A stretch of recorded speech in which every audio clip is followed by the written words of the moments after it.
Well, welcome back. Another exciting presentation. I hope you enjoy our picture. This is a bird of paradise flower. I have to say, of all the flowers I have seen, this is an extraordinary. I can just contemplate. I mean, the first time I saw one was astounding. But Sherry just happened to snap this picture, and I so much appreciate her work. I hope you enjoy it. The colors are just incredible. Don't know what it looks like if you're a bug, but it must look pretty awesome because we're enjoying it just as we are today. So thank you, Sherry. We have a conversation to have. And we are on a journey with the Gospel of John, and we are going to look at chapter 11, the second part. We have actually a third part that will follow this one. And we are arriving at the resurrection of Lazarus. And the question we have to ask ourselves, in one's faith journey, as we listen to these stories, as we accept by faith saying yes to God, what is it in this story that stands out to you? It is an extraordinary story. Now, this is not the only resurrection of Scripture, but this one, Jesus says, has a significant purpose. So with that, let's just jump right into the story. Okay, so we are in John chapter 11. This is verse 28. And we're in the middle of a sentence. It says, "She went away and called Mary, her sister, saying secretly, 'The teacher is here and is calling you.' And when she heard it, she got up quickly and was coming to him." Now, Jesus had not yet come into the village, but was still in the place where Martha met him. Then the Jews who were with her in the house and consoling her, and I want to stop right here. That's a really important statement. The Jews who were with her in the house and consoling her. It says when they saw that Mary got up quickly and went out, they followed her, supposing she was going to the tomb to weep there. Now, you need to understand that in a Middle Eastern wedding, you had mourners who would come and weep and wail and create this sense of grieving and grief through this process.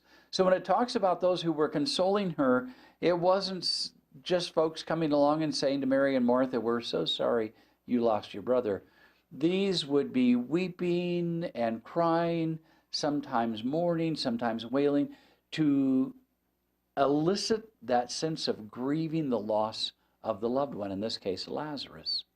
So now we see that they're getting up and they're going to go with her because that's what they're there for, and they believe they're going to go to the tomb and weep with her. Now, there's more of this happening than you realize in the story, so stay with me.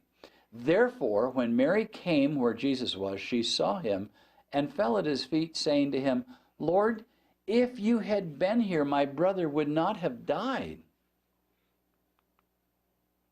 When Jesus therefore saw her weeping, and the Jews who came with her also weeping, she was deeply moved in spirit and was troubled." In other words, this is reaching deep into the heart and the emotions of Jesus. Verse 34, "And said, 'Where have you laid him?' They said to him," that's the group now, "Lord, come and see." Verse 35, it says Jesus wept.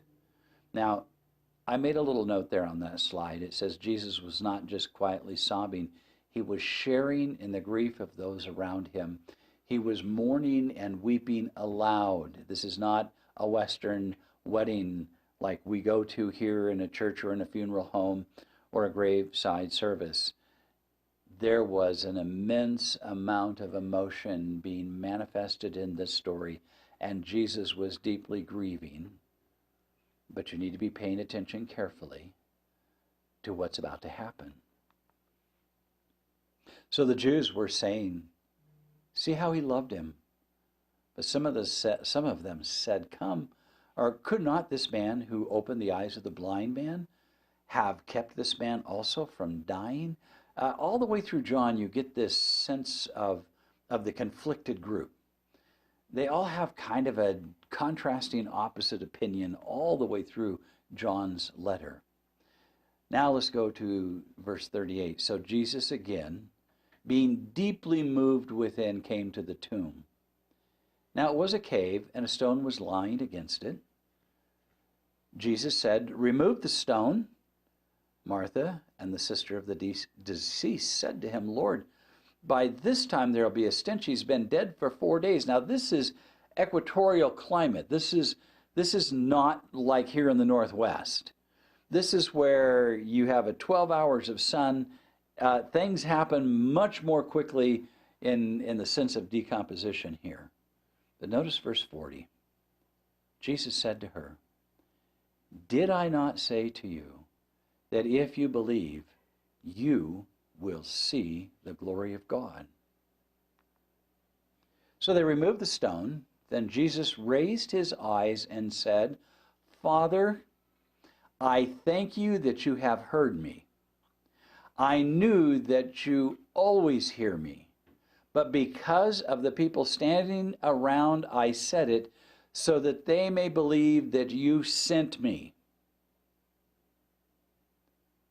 Now Jesus is praying these words to his Father because of the people who are standing there. Now we come to verse 43. When he had said these things, he cried out with a loud voice, "Lazarus, come forth!" The man who had died came forth, bound hand and foot with wrappings, and his face was wrapped around with a cloth. And Jesus said to them, "Unbind him and let him go." I wish we could see the shocked look on their faces. I mean, you and I, we have never seen such a thing. We will not, I believe, see this manifested again until the resurrection day, the return of Christ. It says in verse 45, "Therefore many of the Jews who came to Mary and saw what he had done believed in him.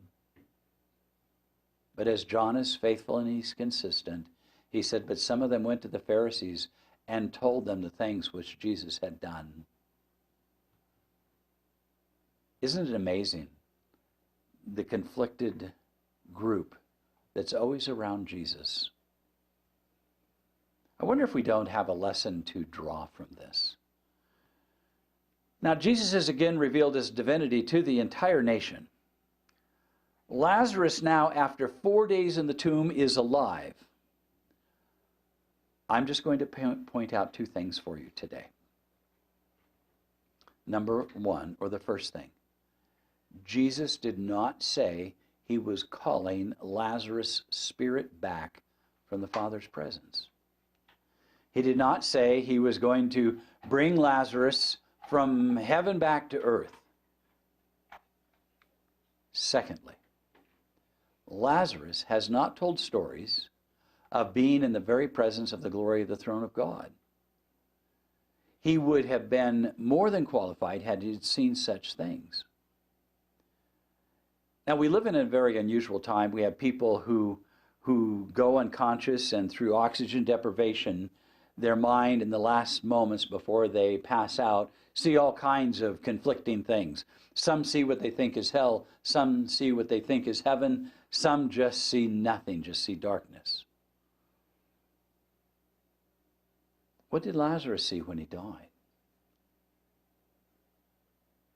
I believe if he had seen the presence of God, he would have testified to it. Because Jesus said, "You're going to see the glory of God today." But he was silent. Did you notice that? This story speaks of our hope of and on Resurrection Day, of being awakened from this death called sleep, awaiting the resurrection of Jesus Christ. So many things could be said within our culture today in regards to what happens after a person dies. But do not miss the simplicity and the clarity of this story. A story that speaks of hope. We're going to close again with one of Sherry's spectacular pictures, just looking right into the leaves of this tree. And my goodness, you have orange and you have red and you have greens. It's just like you just want to sit under this tree and just enjoy the spectacular colors that God has put into creation. with the change of seasons. So I want to close with thanking Sherry for the story she tells us. But I want to thank you for taking time to ponder this story. I want you to go back and read it carefully. There is one more part of this chapter that we're going to do. That'll be coming on next week. I hope you enjoy that. But I want you to think about this story carefully. What is it that God is trying to tell us here? What is he trying to tell us about death and about sleep and about waiting the resurrection day, that day when Jesus maybe will call you and I forth from the grave? Blessings now. Take care. Bye.